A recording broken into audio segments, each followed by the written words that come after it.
네, 조선 마약과의 전쟁 그리고 우리나라 마약 문제의 역사를 이야기할 때 꼭 빠지지 않는 게 하나가 있습니다. 혹시 뭔지 아십니까? 우리나라 역사를 이야기할 때 마약 문제요. 그렇다면 힌트 드릴게요.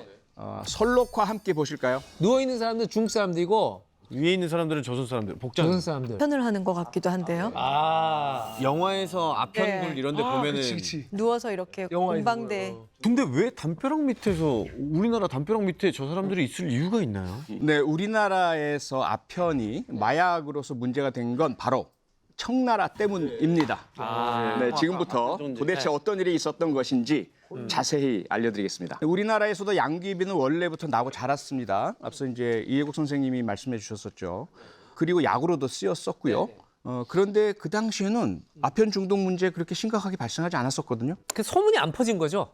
이게 그 뭐 이렇게 무슨 환각 증세나 뭐 이런 것들이 이렇게 되게 진짜 쉽게 말하면 뿅가게 만든다.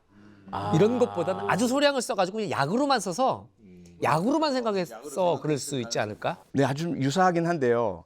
예전에는 아편 재료가 되는 양귀비를 약으로 썼다면 청을 통해서 아편을 흡연하는 문화가 알려지면서부터 아편 중독이 문제가 된 거죠.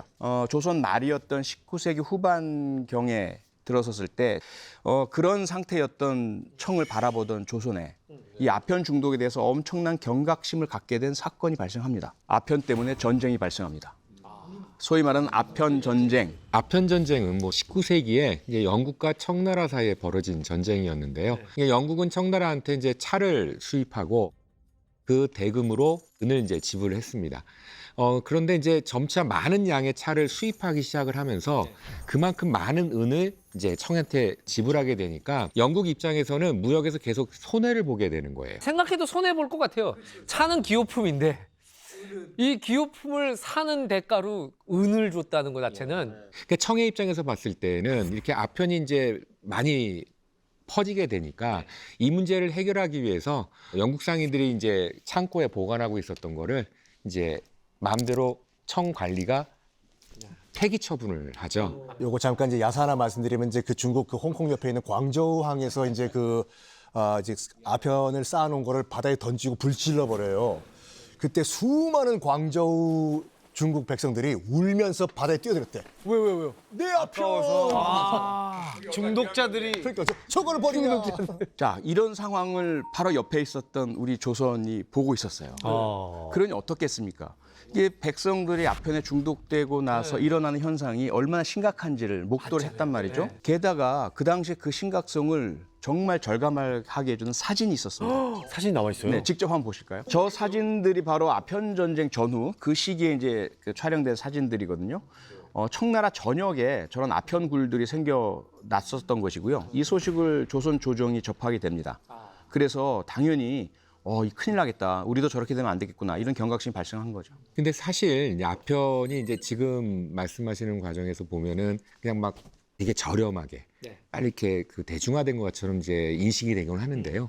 그 자체가 상당히 그 제조 과정이나 이렇게 그 흡연할 수 있는 어떤 도구나 이런 것들이 고가인 게 좀 있었어요. 사실은. 그러니까 중국 청나라에서 이제 귀족이나 아니면 이제 부호가들 그래 이제 취미 형식으로 시작을 했던 것이었고요. 배경을 보면 옆에 시중 드는 아이도 있고 하는 거 보면은 있는 집안, 그러니까 엄청난 부자나 귀족이나 그리고 이제 지식인 일 가능성이 좀 더 많습니다. 사회 지도층들과 지식인들이 그랬다는 건 이 국가적인 위기예요. 예. 그래서 이때까지는 그래서 청나라에만 이렇게 좀 문제가 되고 조선에까지는 좀 안 들어온 것 같은데 중독된 사람들이 많이 없지 않았나요? 그랬으면 얼마나 좋았겠습니까? 많은 1848년 조선 헌종 14년에 조정이 또 한 번 발칵 뒤집히는 사건이 발생합니다. 아편 때문에. 박희영이라는 역관이 청나라에서 아편 흡연 도구를 들여오다가 적발이 됩니다. 당시에 이거 안 된다, 심각하다. 우리도 청처럼 아편 중독이 좀 창궐하는 거 아니냐. 처벌해야 된다. 이런 논의가 빗발쳤었거든요. 헌종하고 대신들이 열띤 토론을 벌입니다. 이거 어떻게 처벌해야 될까? 이것은 아직 금지한 조항이 정해지지 않은 바이고 감히 성급하게 논의할 수가 없으니 널리 하순하여 재결하시기 바랍니다. 아니 근데 지금이랑 좀 비슷해가지고 좀 깜짝 놀랐습니다. 그때도 법이 없으면 처벌을 안 했네요. 죄형 법정주의라고 하죠. 미리 법을 만들어 놓지 않고서 이거 나쁘네? 지금 너 처벌할 거야. 이건 해서는 안 되는 거란 근대의 형법론인데요. 근데 조선에도 같은 원칙을 가지고 있었어요. 박기영이라는 사람은 어떻게 됐어요? 네, 박형이라는 사람은 어떻게 해야 될까? 괘씸하니까 유배를 보내자. 추자도라는 섬으로 유배를 가게 됩니다. 그래서 좀 조정에서 좀 준비를 많이 하고 뭔가 했었던 것 같아요. 막으려고. 그러니까 아편 전쟁을 딱 보고 있었어요. 옆에서 조선이 허걱 아편 때문에 나라가 망할 수도 있구나 이런 걸 옆에서 똑똑히 봤어 우리나라가 조선이요. 그러면서 이제 그 최초의 근대적 조약이라고 하는 뭐 강화도 조약이라고 있어요. 이게 굉장히 불합리한 조약이고 불평등 조약인데 여기서 얘기를 합니다. 우리가 다른 건 다 몰라도 아편 판매 금지 조항만큼 반드시 넣자 해요. 근데 일본이 처음에 거절해요. 본 이 조약에는 안 들어가고 부칙 있잖아요. 부록. 네. 거기에 겨우 넣어요. 아 그래도 다행이네요. 그렇죠. 딴 건 다 양보해도 아편은 안 아편 된다. 노노노노노. 1882년에 아편이 조선으로 유입될 수밖에 없었던 사건이 무려 2번이나 발생합니다. 그 첫 번째는 이모군란. 이모군란. 이었는데요. 이모군란 아시잖아요. 군대가 신식군대로 바뀌고 막 일본의 영향받아서 개혁이 막 일어나고 있는 상태에서 구식군인들이 일자를 잃기도 하고 급료로 받은 것이 형편없고 모래가 섞이고 이래서 막 난리가 나거든요. 그때에 이 구식군인들의 그 반란을 진압하기 위해서 고종의 부인이죠. 명성황후가 누구에게 도움을 청하느냐? 바로 청나라의 도움을 청합니다. 그래서 청나라 군대들이 들어와요. 이모군란이 평정이 됐죠? 그럼 돌아가야 되잖아요. 안 돌아가요. 그대로 조선에 남게 됩니다. 그리고 조선에 남게 된 청나라 군인들이 자기 청나라에서 하던 일을 계속하게 되는데 그중에 아편 흡입이 포함돼 있었던 거죠. 그러니까 같은 해에 이제 1882년에 이제 청이 조선의 이제 영향력을 더 확대하기 위해서 이제 조약을 맺게 되거든요. 조청상민 수륙 무역 장정이라고 하는 건데 상당히 길죠. 청해 상인들이 한양의 그 양화진까지 들어와서 물자를 거래할 수 있도록 하는 거였어요. 그러니까 무역을 할 수 있는 어떤 창고나 이런 거를 거의 서울 한복판에 만들 수 있다라고 하는 걸 허가받는다라는 거거든요. 근데 그 당시에는 사실은 외국인이 이렇게 한양 도성을 이렇게 돌아다닐 수 있는 것이 안 되기 때문에 그걸 이제 금지했던 건데 그게 처음 이제 열렸다라고 생각하시면 되고요. 이 사람들에게 영사 재판권이라는 걸 주게 됩니다. 이게 뭐냐면 요즘 우리가 이야기하는 치외 법권. 치외법권. 당시에 청나라 상인들에게 이게 적용이 되는데 자신들이 청나라에서 피우던 아편 그대로 가지고 와서 우리는 치외법권이야?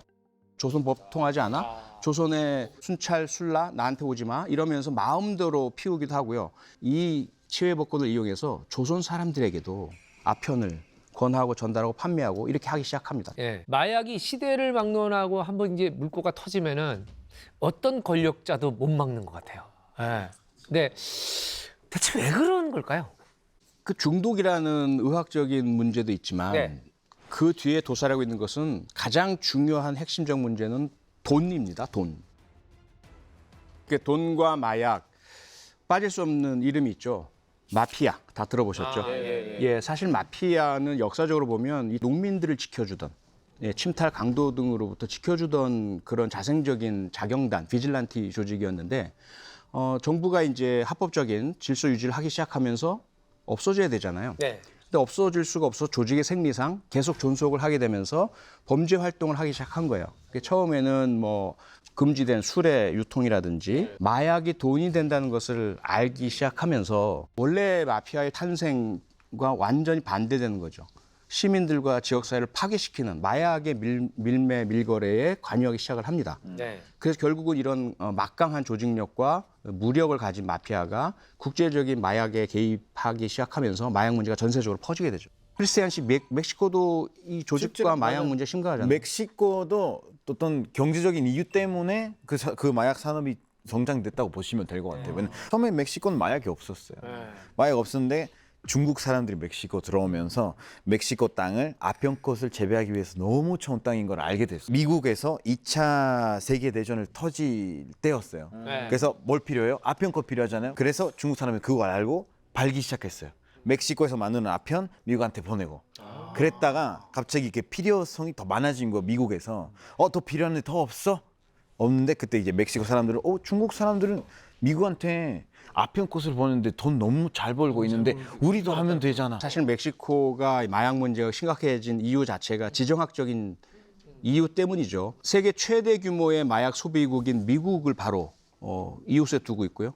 그다음에 코케인 최대 생산국인 콜롬비아를 또 반대편 이웃에 두고 있잖아요. 거기에다가 멕시코 내부에서 경제적, 정치적인 그런 혼란들이 닥치기 시작하면서 마약 카르텔들은 거대한 돈으로 유혹을 하고 많은 젊은이들이 마약 조직으로 들어가고 이런 문제가 사실 상당히 뿌리 깊게 자리 잡고 있기 때문에 멕시코 혼자만의 노력을 해결하기는 좀 어렵지 않느냐. 미국도 협력해야 하고 국제사회가 함께 협력해야 될 문제라고 생각합니다. 실제로 지금 마약은 이제 멕시코를 넘어서 전 세계적으로 워낙 고부가 가치 산업이에요. 태국이나 필리핀 뭐 이런 데서 조금만 가지고 와도 국내에서 팔 때는 엄청난 수익을 얻을 수 있거든요. 그러다 보니까 청년들이 여기 사업에 몰두해서 점점 많이 가담을 하고 있어요. 그래서 지금 어떤 그 친구들은 자기네 친구들끼리 밀수를 해서 국내에서 자기네들만의 시그니처 뭐 도장을 찍어서 엑스터시에 찍어서 보낸다거나 판다거나 개인의 일탈이 아니라 점점 조직으로 이제 커가고 있는 게 우리나라도 현실입니다. 표창원 교수님 마무리를 해주신다면. 네. 호기심이 생기고 혹시 누군가 마약하는 모습이 멋있어 보여서 그리고 좋아 보여서 마약에 손을 댄다면 그것만큼 미련한 일이 없습니다.